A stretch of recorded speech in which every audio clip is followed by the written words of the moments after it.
Ya udah, ayo ketemu. Kalau berani ayo ketemu. Kalau berani ayo ketemu. Secara baik-baik kan bisa. Toh saya juga nggak ada dendam, nggak ada apa kok. Saya udah mengikhlaskan semuanya itu. Saya udah mengikhlaskan semuanya itu. Tapi jangan seperti ini, terus-terusan sama anak saya yang dicecar, diberitakan anak saya membawa harta gono gini apa itu ahli waris yang istilahnya dia mengamankan semuanya karena kan tidak hanya Putri, Ridwan juga kebagian. Kalau harta gono gini kan itu waktu sama saya. Kan dalam peradilan juga harta gono gini nggak dapat, saya kasih. Terus mau itu, ambil. Iya welcome, ayo, jangan undang media, terus ngomong, nggak usah, hubungi saya, datang ke Tambun, saya nggak kemana-mana. Kayaknya kayak pertandingan tinju aja menantang. Ya nggak nyambung itu, saya pikir itu pernyataan yang emosional gitu. Saya pikir yang sudahlah gitu, kan walaupun bagaimana juga bekas mantan kan gitu, dan memang sudah tidak ada, ya harusnya saling komunikasi baik-baik, saling mendoakan. Yang almarhum juga di sana tenang, ahli waris yang lain juga di sini hidup damai, hidup rukun, kan sebetulnya lebih indah gitu. Nantinya takut rame lagi masalah harta gono gini, yang jelas sekarang harta gono gini itu udah apa, ada di Teh Putri gitu kan. Kenapa mesti dia yang harus ngurusin masalah harta gono gini? Ini ahli waris. Yang ngurusin adalah ahli waris, anak-anaknya. Toh semua hartanya juga kan harta bawaan yang harus diingat. Terus apa yang mau dipermasalahkan sama dia apa? Kalau untuk hak bagian, ada bagian nanti diurusin secara Islam, secara hukum. Itu semuanya sebenarnya udah saya serahin ke lawyer Pak Ali Nurdin. Cuman sampai sekarang juga emang nggak ada kelanjutannya.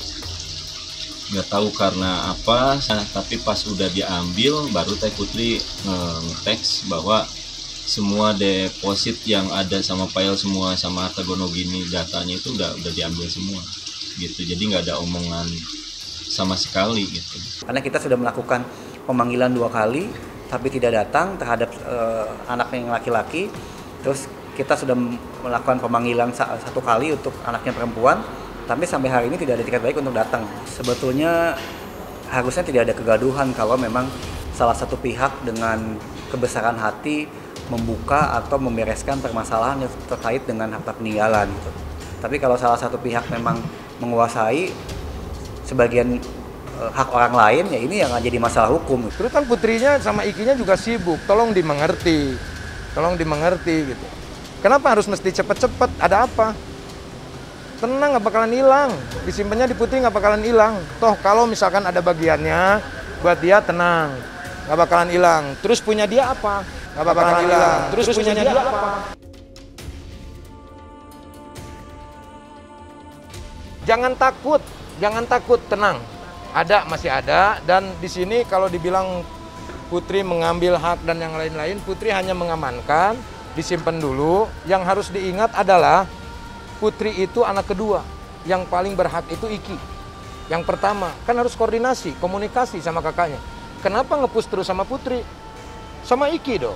Ya mudah-mudahan itikat baik dari pihak sana untuk datang ke kantor kami menyelesaikan permasalahan ini yang dijanjikan akan datang pada awal Desember, mudah-mudahan terjadi. Kasihanlah anak kecil kok, masa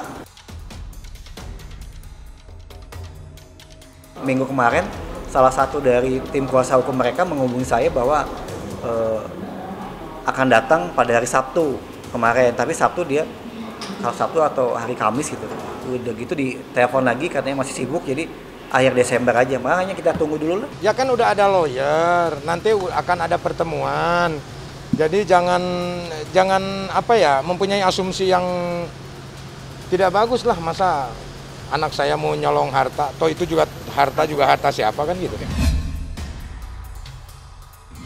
Emang bukan hak saya dan emang besar juga saya udah sampaikan gitu, kayak berliannya kan itu udah saya kasihin juga, ada videonya sama di boxnya di sana ditaruh di apa di bank swasta itu. Ya kemarin hari Senin Saya sama Teh Putri ketemu, udah surat kuasa udah dikasihin semua. Yang kemarin ada bilang kosan, itu juga emang dulu mungkin ceritanya itu kan Iki naro uang nitip ke almarhum ibunya gitu. Sekitar 3 apa 4 M gitu. Nah dari situ ibunya sempat bilang, ini uang AA biarin aja mah nanti aja. Akhirnya mungkin almarhumah kan takut kepake, akhirnya diinvestasikan. Itu juga kosan belum ada nama sampai sekarang. Belum ada nama, tinggal nanti kalau Aiki bersedia ketemuan nanti ke notaris. Iya, udah ada di safety box, kemarin ada di bank gitu ya, udah ditaruh biar lebih aman lagi. Jadi di situ udah ada sertifikat tanah, di sertifikat rumah, sertifikat ibaratnya usaha, semua ada di sana semua. Pas begitu meninggal, kan dia sendiri yang membuat video, memberitahu kepada seluruh warga Indonesia bahwa itu sudah diserahkan sama Putri.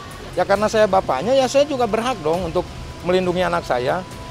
Jangan dikatakan bahwa anak saya pencuri. Nah itu harta siapa? Cuma menyelamatkan karena ada titipan dari almarhumah, nitipin ke Putri. Putri titipin ini amanin sebelum meninggal. Itu aja kok itu. Nggak diambil kemana-mana, nggak ada yang dijual juga. Kalau sudah dikasih ke Putri, terus kenapa mesti harus diungkit-ungkit lagi?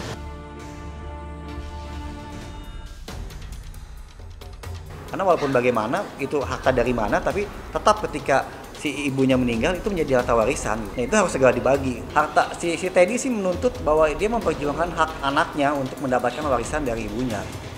Kalau dia sendiri sih tidak begitu ngotot, walaupun memang secara de jure-nya bahwa Teddy merupakan salah satu ahli waris yang berhak mendapat harta warisan.